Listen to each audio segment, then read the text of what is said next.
Islam, peace. I wanted to talk to y'all a little bit today. Just go over a little bit of stuff. We'll just start it off with Circle 7. If you don't have a Circle 7, get a Circle 7. This is what it looks like. If you can see it, it says Holy Koran of the Moorish Science Temple of America, Circle 7, divinely prepared by the noble prophet Drew Ali by the guidance of his father God Allah, the great God of the universe, to redeem man from his sinful and fallen state of humanity back to the highest plane of life with his father God Allah. So it's saying that, you had we had a fall, and doesn't matter if you ended up in prison or if you just ended up on this plane of things made manifest. We talk about three planes. We talk about the spirit plane, the soul plane, and the plane of things made manifest, where we are right now in the physical form. But you actually have all three of those forms even in this plane. But what it is that, we can become overconnected and, looking at the so-called realities of this life as if they are ultimate realities, and they're not. So what this does is it elevates you. It elevates your thinking back to the highest plane of life. And, you draw down wisdom from that highest plane into your plane. Into your decisions, into your daily actions, into the way you speak to people and converse. And then you have to know that you have a higher self and a lower self. So the point of that is so that, you're not, first of all, you got to learn how to differentiate that and know what part is the higher self and what part is the lower self. The higher self is the mother of the virtues and the harmonies of life and breeds justice, mercy, love, and right. The lower self, it breeds hatred, slander, lewdness, murder, theft, and everything that harms. So it is what the higher self is not. And we say it's, it's something that's of this murky ether world. It's distorted by the murky ethers. It's feeding off of this, the ethers of this plane.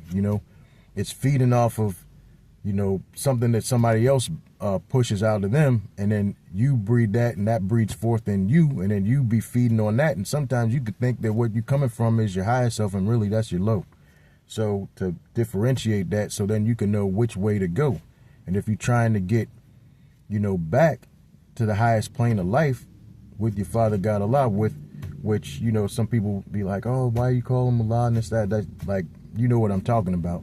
So even if you just say the universal creator or whatever it is, the creative force, the creative power, if you watch Star Wars, they talk about aligning yourself with the force, may the force be with you. So whatever you want to call it, because whether you call it God, Allah, like, you have to, we'll get to that point one day, but right now we just doing elementary type stuff. But this is important. I'm just taking some time to read this today, as I get ready to take care of my business or whatever I'm trying to do, try to get my mind right and do what I'm doing. So I opened up the book on the first in the first section, really. In the inside of it, it says,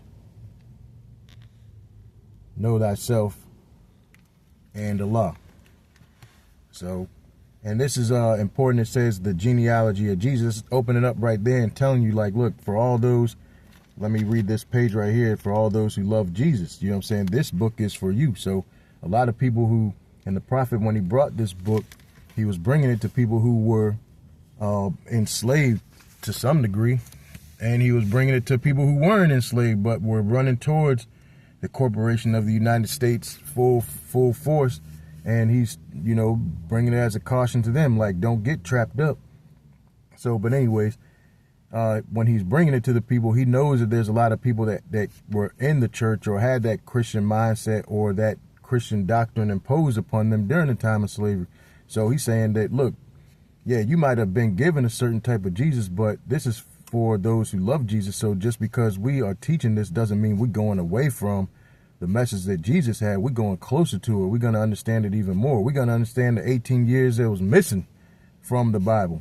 You know what I'm saying? We're going to understand that. If you know what happened in the Bible from when he was born to the time he was 12 or whatever, and then the time when he was 30 and came back, 18 years was missing.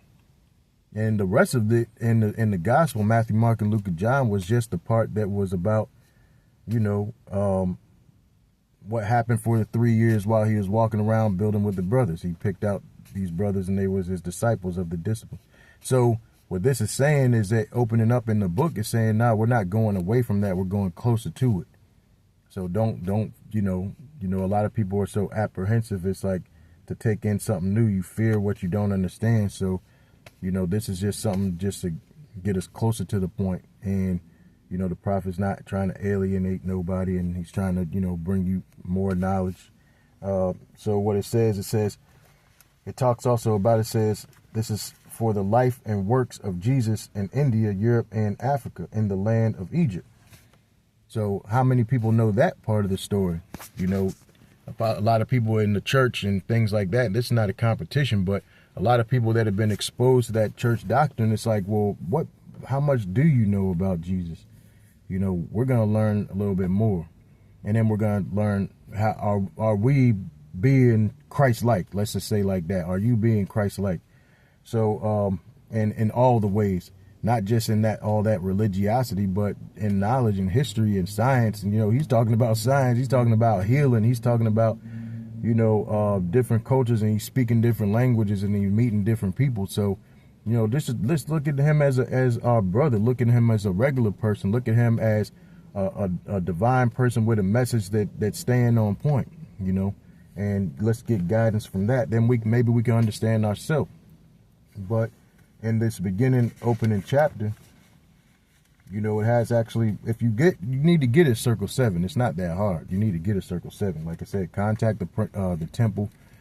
We always try to direct people towards the temple. I know there's a whole lot of different teachings and schools of thought and Moorish knowledge and the Moorish Divine National Movement and all kinds of stuff. It's beautiful. It's a large, it's bigger than you could think. You know what I'm saying? If you don't know it, then you just don't know what you're in the middle of. But once you open your eyes to it, then you start looking around, you be like, oh, it's all around me. I just didn't see it. I didn't know it. I was out of the know.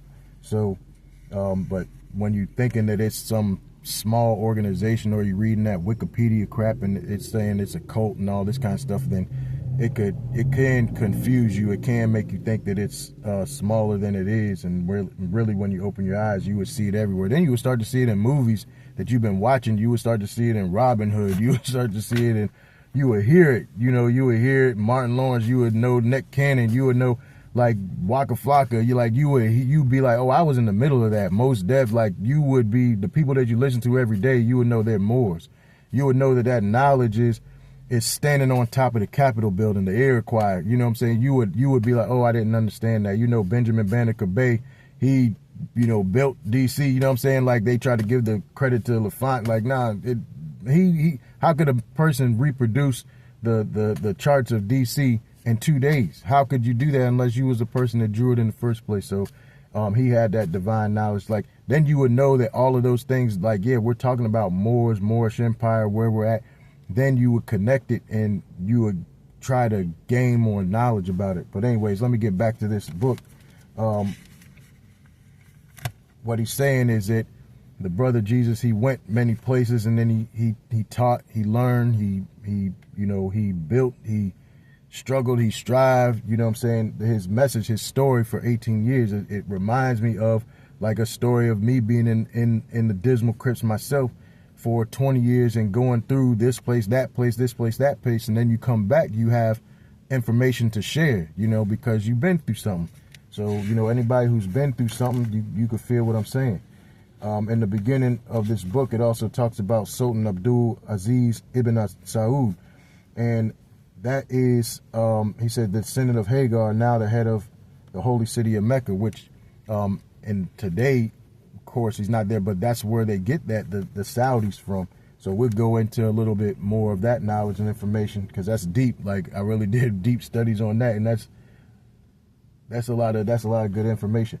So, and then it says, the opening chapter says, or the opening page, it says, now know thyself and thy father God Allah.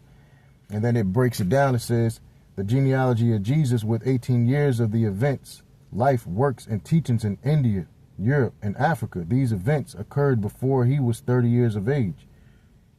It says, These secret lessons are for all those who love Jesus and desire to know about his life, works, and teachings. That's important. Then it says, dear readers, do not falsely use these lessons. They are for good, peace, and happiness for all those who love Jesus. Dear mothers, teach these lessons to your little ones, that they may learn to love instead of hate. Dear fathers, by these lessons you can set your house in order. And your children will learn to love instead of hate. So, that's important. Those things, it's like, this is to set your house in order.